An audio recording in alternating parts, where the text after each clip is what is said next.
For example 2, it says use the truth table for a conditional to determine the truth value of each conditional statement. So let me first off focus on this truth table. Logic involves whether or not something's true or false. All right? We're dealing with a conditional statement, if something, then something. There's two statements in that conditional statement. The hypothesis and the conclusion are part of that statement. And what you got for this truth table over here tells you how to determine whether or not something's true. All right? And this is logically true, not necessarily in reality true, but this is how logic works. All right, so the hypothesis must be met for you to have a consideration. All right, so if I'm saying something like, if, I don't know,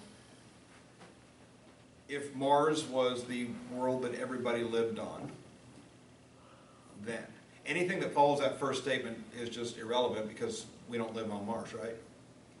So, you know, when pigs fly, then I will do this, right? So it's not going to happen, right? So if the hypothesis, if the if part doesn't happen, if it's not possible to happen, you're always going to be true. If every person on the earth lived, or every person in the world lived on Mars, then students would never have to go to school again. False, false. But it's true conditionally. The conditional is true because the statement is just illogical, right? If everybody lived on Mars, then we would be in geometry class right now. Okay, first part false, second part true. Again, the conditional statement itself is true. So if the hypothesis is false, nothing else matters. You immediately call the whole thing true. All right. If the hypothesis is true, then you have to actually decide whether or not this conclusion is true in order to see it. If it's Friday, September 11th, 2020, in Tilden, Nebraska right now, then the Georgia Bulldogs get to play football this year. All right, so the first part's true because it is Friday, September 11th, 2020 in Tilden, Nebraska, and the Georgia Bulldogs do get to play this year so far, cross my fingers. So that's a true statement. If I enjoy golf, then I go play golf a lot. Okay? I enjoy golf, true. I play golf a lot, true, true. Right? If I enjoy golf, then I have $15 million in the bank. True. I don't have $15 million in the bank, so that'd be a false statement. All right. So again, that's how we decide. So over here is our end result. That's we're deciding whether or not something's true. But the truth table kind of helps us determine that if we're kind of iffy on it. So if we take a look at the first statement here, if they've written it in if-then form first, that's nice. It says, if a number is even. Okay. So what we want to do with the truth table is we want to make an assumption that the hypothesis is true, because it doesn't matter if the hypothesis is false, it's automatically true. So if we're trying to determine true or false, we assume this to be true unless we obviously know it's false. If it's possible to do it, we're going to say we've done it. All right. So if a number is even, can a number be even? Absolutely. So we're going to start off with the hypothesis must be true. We don't care about the falses. Then it is divisible by 2. All right. So what we have to do is look at even numbers. So even numbers look like what? 2, what? 4 and 6 and 8 and 10 and so on. Right? There's our list. Okay. So what we have to ask ourselves now that we've assumed the hypothesis to be true, and we can look at what the hypothesis looks like, even numbers. We need to ask ourselves, is the conclusion always true? This is the whole counterexample thing we saw from last chapter. Is there some number out there that's even that doesn't divide by 2? So here's my list. It's not a complete list. It goes on forever and ever and ever, right? There's also negatives going this way. 1, 2, 0 is even. All right. Does 2 divide by 2?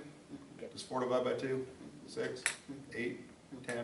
All right. So the question you have to ask yourself, once you see that, yeah, it looks like this is true, you have to ask yourself a simple question. Can I find an even number out there in the world that doesn't divide evenly by 2? So everybody think about it for a second. Everybody think of that even number that doesn't divide by 2 evenly? I can't either, right? So every even number does divide by 2. So if this happens, if the hypothesis occurs and we get all these numbers that are even, the conclusion always occurs. Therefore, the conditional statement is a true statement. This is a true conditional statement. Again, you make the assumption hypothesis true, you try and find a false. If you find a false, you get to call it false, but if you can't, it's going to be true. All right, let's try the second one.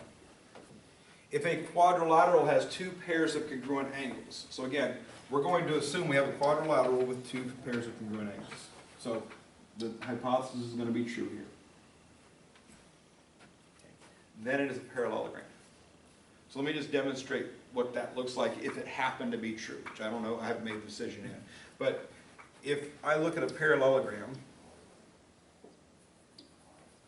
pretend it's a parallelogram, use your imagination. These angles here and these angles here are congruent. Okay, so that's kind of what they were picturing when they made up this conditional statement. We have two pairs of congruent angles, we must have a parallelogram. You might be thinking, well, a square. Well, if we have a square,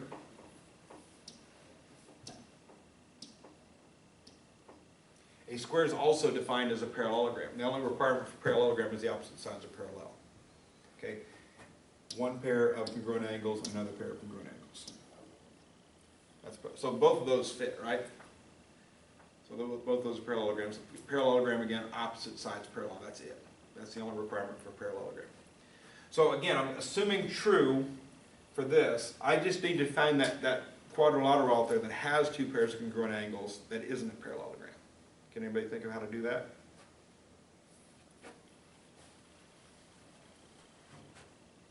Trying to make a four-sided figure. We have two exact angles congruent to each other, but it's not a parallelogram. The opposite sides, both sets of opposite sides aren't parallel to one another.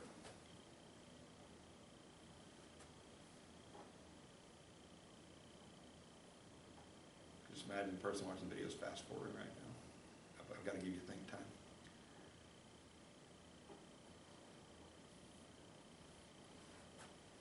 What are our five types of quadrilaterals? We got square, rectangle, parallelogram,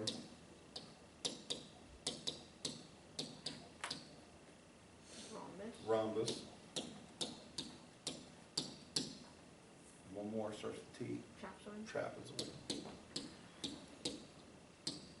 Now, I don't know how much knowledge you have about quadrilaterals, but all four of these are parallelograms.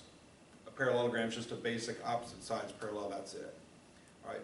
The rectangle, the right angles are there. Opposite sides are equal in parallel. Square, all four sides are equal in parallel. And rhombus, all four sides are equal but not right angles. But they're all opposite sides parallel. So they're all parallelograms. So a trapezoid isn't. So if I'm looking at this, the only quadrilateral type that's not a parallelogram is a trapezoid. So I'm thinking, is there a trapezoid out there? Is it possible to have a trapezoid with two pairs of congruent angles? Okay, so let's try drawing that. So the trapezoid definition is a trapezoid is a quadrilateral with exactly one pair of parallel sides. So I'm going to say those two sides are parallel. The other two sides are not allowed to be parallel if it's a trapezoid. All right. Is it possible to draw a trapezoid so that these angles down here are the same measure and these angles up here are the same measure? Is that possible? You think? Sure. That's actually called an isosceles trapezoid if you're interested. Okay, so they're parallel, exactly the same angles up here and exactly the same angles down there is absolutely possible. I don't think I did it justice there. I'm not a great drawer, but that is a possible figure. It would have two pairs of congruent angles. It doesn't say which angles are congruent, it just says two pairs. So there's a pair of congruent angles up top, a pair of congruent angles down at the bottom, and it is not a parallelogram. So we've demonstrated that it's possible to build this picture, a quadrilateral with two pairs of congruent angles, where this doesn't happen. So that's a false conclusion, which means it's a false conditional statement. So in general, we're trying to determine the truth value of a if-then statement, a conditional statement.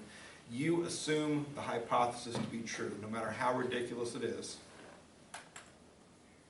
And then you see what that looks like and see if you can make the conclusion false. All right? If you can, it's false, otherwise it's true. If the hypothesis is false, beyond a shadow of a doubt, then you can immediately say it's true because the hypothesis is false. It doesn't matter what the conclusion is. Always true.